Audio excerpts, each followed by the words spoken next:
Loco! Alright guys, story time. It was the year 2001, so I would have been about 6 or 7 years old. My mom had taken me and my brothers to Blockbuster to rent a game for the weekend. It was my turn to pick, and my eyes would eventually land on this one. While it might sound strange to some people, I was behind the curve on reading, so I had no idea what anything on the box said. I did recognize this guy though. It was Conker from Diddy Kong Racing. I figured that meant that this was another fun platformer in the vein of Banjo-Kazooie, so I pulled it off the rack and took it to my mom. Now my mom was a sharp woman and an intelligent parent who made it a point to keep tabs on what me and my brothers were playing at the time. So she took the box from me and started giving it a once over, front and back, reading everything on it, and then she said something that she had never said before and would never say again in regards to video games. No. No. No. No. Now at the time, I didn't really think much of that. I knew better than to argue with my mom, so I didn't resist. But years later, I realized she had made a very good choice refusing to let me play that game. What I thought was a cute and cuddly 3D platformer was in reality a violent, gory satire of such games that was aimed at a mature audience.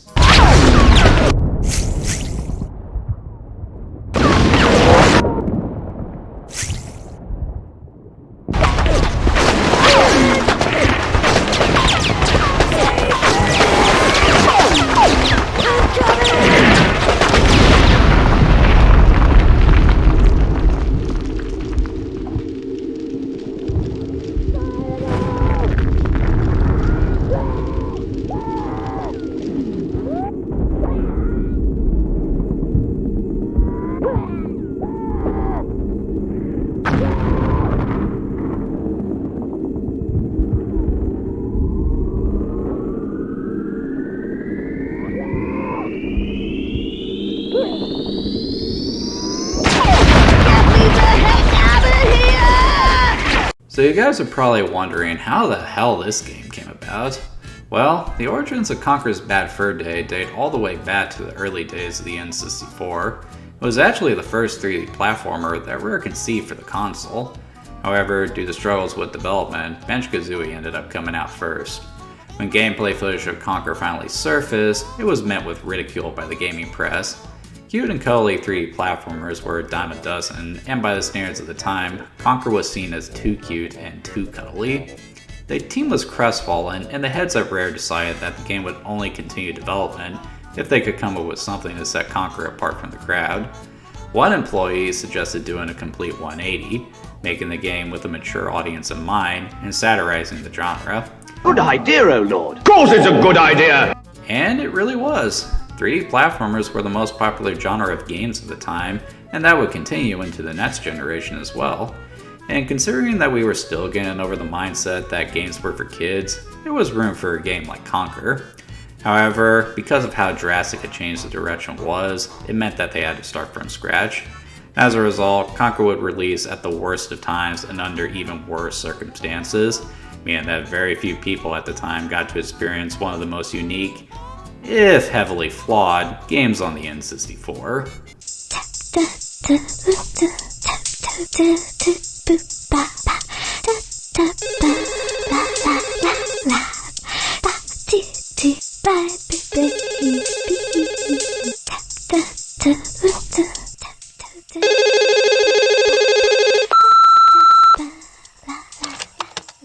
Hi, you've reached, Barry's place? I'm not available to answer the phone, obviously.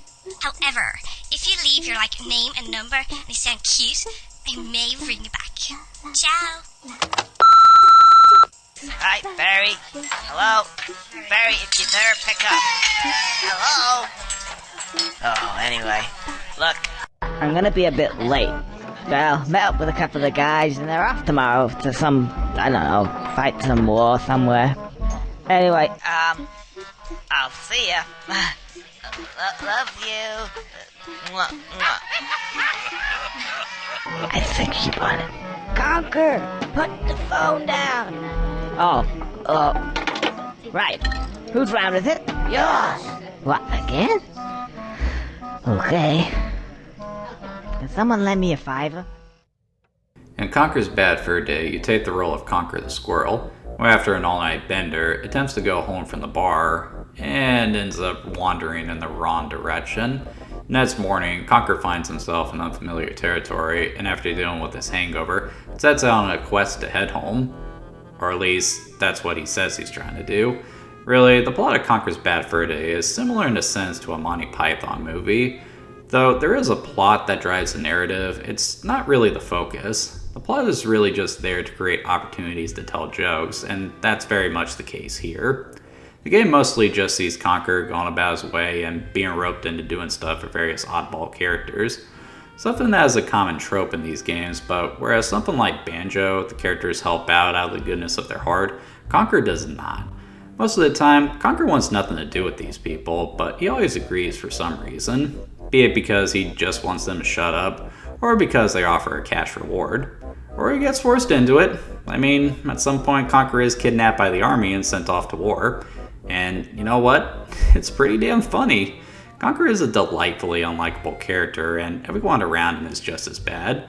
Which is good, because then you don't feel bad when you have to make Conker do something terrible to them. That being said, I'd be lying if I said it was all funny. I'm not gonna lie, the first half of the game is a little unpleasant. It relies on a lot of toilet humor, gore, and sex jokes, and rather than making me laugh, it just comes off as juvenile. Thankfully, as the game goes on, it does start to find its stride. I'd say Pink Conker would probably be the Saving Private Ryan section of the game, which is dark, violent, and hilariously out of place in a game like this. This is then followed by spoofs of The Matrix and Alien, and it's all great. I kinda wish the rest of the game was like this. It's like comparing modern South Park to what the show was when it first started. Whereas the initial run of South Park was just a raunchy adult cartoon, as it went on it became something special when it started satirizing current events and pop culture. It's a shame Conker never became a franchise because I feel like it had the potential to be the South Park of games. Me.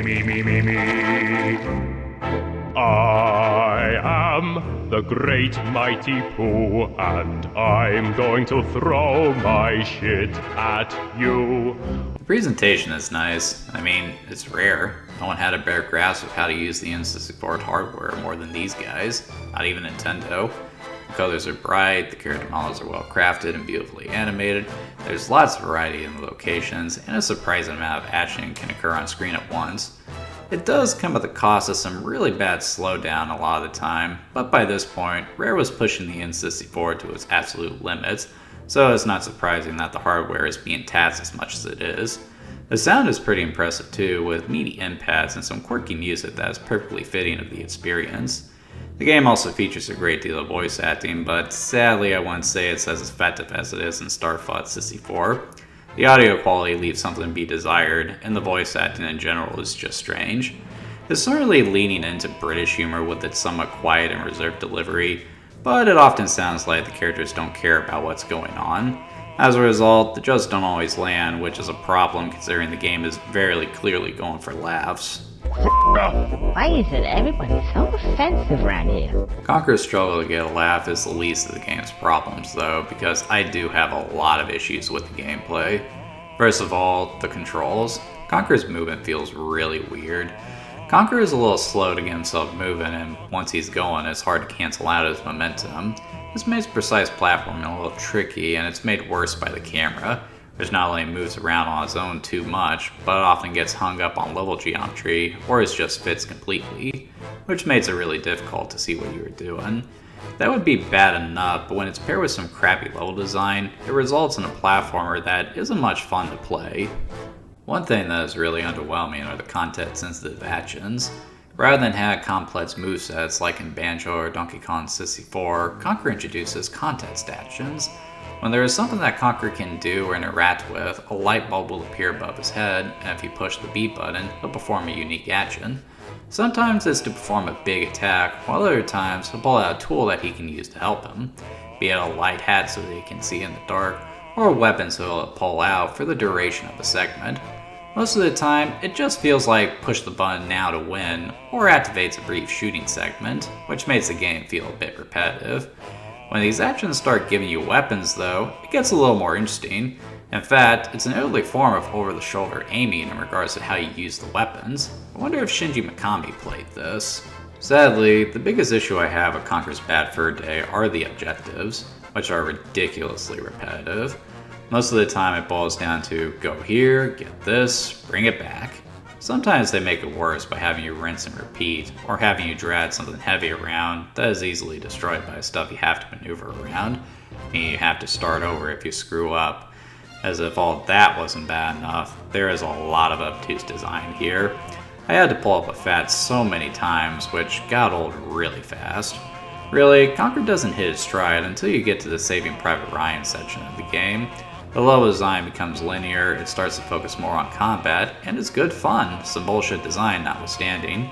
I wish the game was just a straightforward action platformer, because whenever they have the game do that, it's great. But so much of the game is this aggravating back and forth, and it gets old so fast. Oh well. In for a penny, in for a pound, I suppose. As far as content is concerned, Conker's Bad Fur Day is of standard length of 8 to 10 hours, and it sports one of the most underrated multiplayer suites on the N64. However, no matter how much content Conker's Bad Fur Day has, it will never be enough. Conker's Bad Fur Day bombed at retail, so copies of the game are in very short supply and are extremely expensive. You'll be lucky if you can get a copy for less than $100, assuming you aren't getting a repro, which is what I recommend. Or better yet, get the version on Xbox via Rare Replay. This is actually a remaster that irons out the graphical issues, making the definitive way to play this game. And I don't know what to do! My husband hasn't returned yet! He's a fiend! If he were here, he'd sort them out! It's just gonna have to be somebody else! Oh, really? And who would that be this time, I wonder? Well, you did help last time, and I don't know who to talk to. Okay, but what's in it for me? Money? Yeah, but it'll have to be double that time. Double? Okay, yeah. Treble. Triple. Okay. Speaking of Xbox, I have a feeling that Conker's Bad Fur Day was the primary catalyst that led to Rare being bought up by Microsoft. Towards the end of the N64's lifecycle, Rare's policy of quality and quantity was starting to bite them in the ass. Despite them putting out several games, all of a decently high quality, they weren't posting the same numbers that their earlier N64 games were. So when Conker's Bad Fur Day, which was expensive and time consuming to produce, bombed, it probably left the company financially crippled. To make matters worse, the game damaged Rare's working relationship with Nintendo. Nintendo hated the game so much that they declined to publish and market the game. They even went as far as to refuse to grant Rare their official seal of approval unless they agreed to put extra warning labels on the box. It seemed they did everything in their power to ensure that Conker would fail and that Rare alone would take the hit. So when Rare inquired about Nintendo buying up more shares in the company beyond the 51% they already had at the time, Nintendo turned them down and did an attempt to counter Microsoft's bid to buy them outright. As a result, it's hard not to look at Conker as the game that killed Rareware. Now, that's not to say that Conker didn't have a chance at becoming a franchise. The Xbox had a player base that skewed older, and with Conker's violent and satirical take on the genre, it should have done well on the new console. Rare felt that way too, so they would release a remake of the game called Conker Live and Reloaded, which also kinda bombed. Microsoft was too concerned with Halo to bother with marketing the game, and the few people who bought it compared it unfavorably to the N64 game. Rare was hoping the game would do better as they had plans to produce sequels, but with the game essentially failing twice, they were scrapped. Conker hasn't appeared in a game since, not even in the Diddy Kong Racing remake.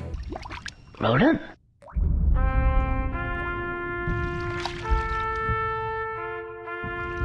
Oh no. He didn't make it. He was a great guy. A superb soldier. A military tactician. And yes, he was mortal. Like the rest of us. But at least we showed that bitch who's boss. So Conker screwed over one of the best developers the industry has ever seen, so it begs the question, was it worth it? And sad to say, not really. Though Conker's Bad Fur Day has stirred up a lot of controversy and created bad blood between Rare and Nintendo, the fact of the matter is, the game itself isn't really that good. Though it has its moments of brilliance for sure, most of the game is average at best and pretty mediocre at worst. I had only played and finished Conker once prior to playing the game again for this video, and I recall not enjoying it that much. And though I was excited to revisit the game here, it only served to remind me of why I didn't enjoy it that much in the first place. And now that I have examined the fallout that occurred as a result of the game, I have to admit, I'm a little bitter towards it. Does that mean I don't recommend it? Actually, no, I think I still would recommend it. Don't get me wrong, Conker's Bad Fur Day isn't that good a game, but it's not really bad either. And even today, it's still a very unique game with some innovative design for its time. So yeah, I would recommend giving it a try if you can do so without breaking the bank. There is simply nothing else quite like Conker's Bad Fur Day. Okay, I've done what you asked. Well done, soldier. What the hell's that?